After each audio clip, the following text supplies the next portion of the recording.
തീർച്ചയായിട്ടും നമ്മളെ ബിഗ് സ്ക്രീനിലൂടെ ഒത്തിരി ചിന്തിപ്പിക്കുകയും ത്രസിപ്പിക്കുകയും ചെയ്തുകൊണ്ടിരിക്കുന്ന ഒരു വ്യക്തിയാണ്.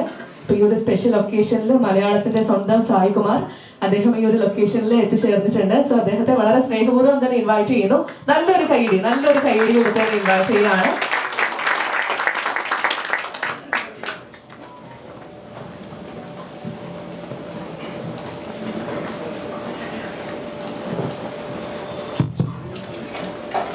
ഭരതൻ നായരുടെ കാലിന് കുറച്ച് പ്രശ്നം ഉണ്ടായിട്ട് ആ ക്യാരക്ടർ പിടിച്ച് തന്നെ 2 വാക്ക് പറയാമെന്ന് വിചാരിക്കുന്നു. സത്യത്തിൽ എൻ്റെ കാലിന് വിഷമമുണ്ട് കേട്ടോ. അതിൻ്റെ പേരിലാണ് അവിടെ വന്ന് നിന്ന് നിങ്ങളത് 2 വാക്ക് സംസാരിക്കാൻ കഴിയാതെ വന്നത്. അതിന് സാധിക്കട്ടെ എന്ന് ഞാൻ സ്വയം പ്രാർത്ഥിക്കുകയാണ്.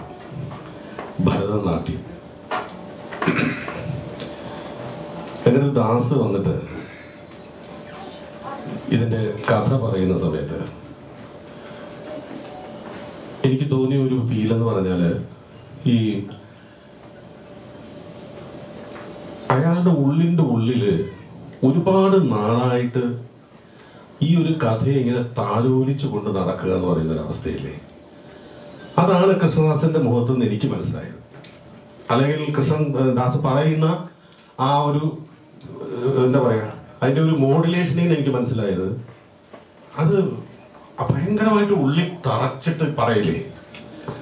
നമ്മൾ വെറുതെ ഒരു ക്രിയേഷന് വേണ്ടി പറയുന്നതും അത് തന്നെയായിരുന്നു ഭരതനാട്യം എന്ന സിനിമയിൽ ഞാൻ ആദ്യമായിട്ട് ഓക്കെ എന്ന് പറഞ്ഞത്.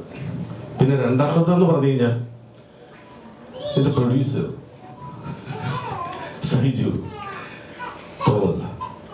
സൈജുവിന്റെ ആദ്യ ഫിലിമിൽ ഞാനും ഉണ്ടായിരുന്നു മമതയുടെ അച്ഛനായിട്ട് ഹരൻ സാറിന്റെ പടത്തില്. സൈജു പ്രൊഡ്യൂസ് ചെയ്യുന്ന ആദ്യത്തെ പടത്തിലും ഞാനുണ്ട്. അപ്പോ ആ കാരിയറിൽ എനിക്കും ഒരു ചെറിയൊരു ഭാഗമൊക്കെ ആയിട്ടുണ്ട്. അതിലുപരി നമ്മൾ റിലീസിങ്ങിന് മുമ്പും ഞാൻ സൈജുവിനെ വിളിച്ചിരുന്നു, തോമസ് ഞാനുമായിട്ട് സംസാരിച്ചിരുന്നു. അപ്പോഴൊക്കെ ചില ആശങ്കകൾ ഇങ്ങനെ പരസ്പരം പറഞ്ഞിരുന്നു എന്നുള്ളത് ശരിയാണ്.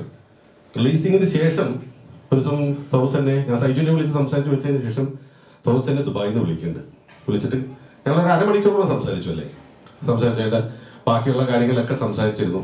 അപ്പോഴാണ് എൻ്റെ അടുത്ത് പറഞ്ഞത് ഇങ്ങനെ OTT-യിൽ ഇങ്ങനെ കൊടുക്കാം, അതായിരിക്കും കുറച്ചുകൂടെ, ഞാൻ പറഞ്ഞു അതായിരിക്കും കുറച്ചുകൂടെ നല്ലതെന്ന് തോന്നുന്നു എന്ന് പറഞ്ഞു. എനിവേ നമ്മുടെ ഭാഗ്യം എന്ന് പറയാം, ഇത്രയും ആൾക്കാർ കാണുകയും, അത് സൈജു പറഞ്ഞ പോലെ തിയേറ്ററിൽ കൂടെ ആയിരുന്നു ഇത്രയും പ്രേക്ഷകർ കണ്ടിരുന്നുവെങ്കിൽ ഇതിൻ്റെ റീച്ച് വേറെ ആയിരുന്നു തന്നെ. പക്ഷേ നമുക്ക് അടുത്തത് കിടക്കല്ലേ, അപ്പോൾ അതിലേക്ക് നമുക്ക് പോവാം. അപ്പം ഇതിൽ ആരെയും ഞാൻ എന്താ പറയുന്നത്, ഈ ഷൂട്ടിങ് ഒരു എന്താ പറയാ, ഈ മൊബൈലിനകത്ത് കുത്തിയിരുന്ന് നോക്കിയിരിക്കുന്ന ഒരു ശീലം ഈ ഷൂട്ടിംഗ് സ്ഥലത്തുണ്ട്, കണ്ടില്ല. എല്ലാവരുമായിട്ട് പരസ്പരം സംസാരിക്കുകയും, അതായത് ഞാനൊക്കെ സിനിമയിൽ വന്ന സമയത്ത് കണ്ട ഒരു അനുഭവമായിരുന്നു. ഒരു കൂട്ടായ്മ, പരസ്പരം അങ്ങോട്ടും ഇങ്ങോട്ടും സംസാരിക്കുക, അതിനെപ്പറ്റി സംസാരിക്കുക, അതിനെ ഷെയർ ചെയ്യുക. അതേപോലെ തന്നെ ചെറിയൊരു വീടും, അവിടുന്ന് എങ്ങോട്ടും ആർക്കും എസ്കേപ്പ് ചെയ്യാനും പറ്റൂല, അങ്ങനെ ഒരു സ്ഥലവും.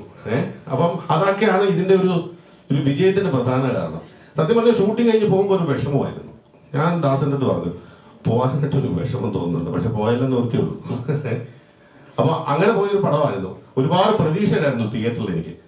പക്ഷേ തോമസ് പറഞ്ഞ പോലെ നമ്മുടെ ആ സമയം റിലീസ് ചെയ്ത സാഹചര്യങ്ങൾ, അത് നമ്മൾ മനസ്സിലാക്കിയെങ്കിലും ഓഡിയൻസ് അതേപോലെ അല്ല മനസ്സിലാക്കിയത്. അപ്പം അവരതിനു വേണ്ടി ചിലതൊക്കെ പ്രതികരണം ഉണ്ടായിരുന്നു. ആ പ്രതികരണത്തിന്റെ ഭാഗമായിട്ടും കാലാവസ്ഥയുടെ ഭാഗമായിട്ടും ഒക്കെ ഇങ്ങനെയൊക്കെ ആയെങ്കിൽ പോലും നമുക്ക് ഇന്ന് ഒരു സക്സസ്ഫുൾ ഒരു സംഭവത്തിലേക്ക് വന്നിരുന്ന് സംസാരിക്കാൻ പറ്റിയില്ലേ.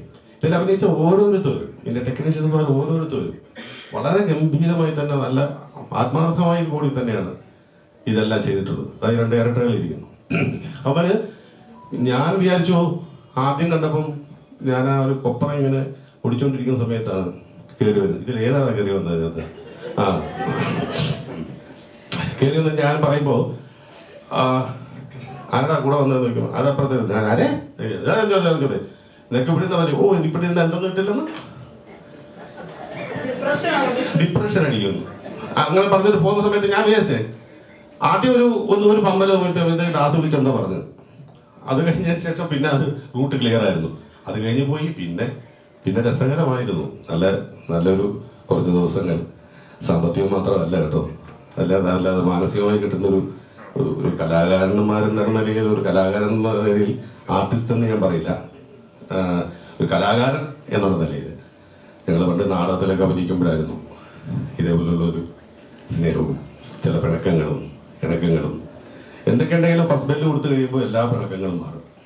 നാടകത്തിന് ഫസ്റ്റ് ബെല്ല് കൊടുക്കുന്നവരെയുള്ള പിണക്കങ്ങളേ ഉള്ളൂ.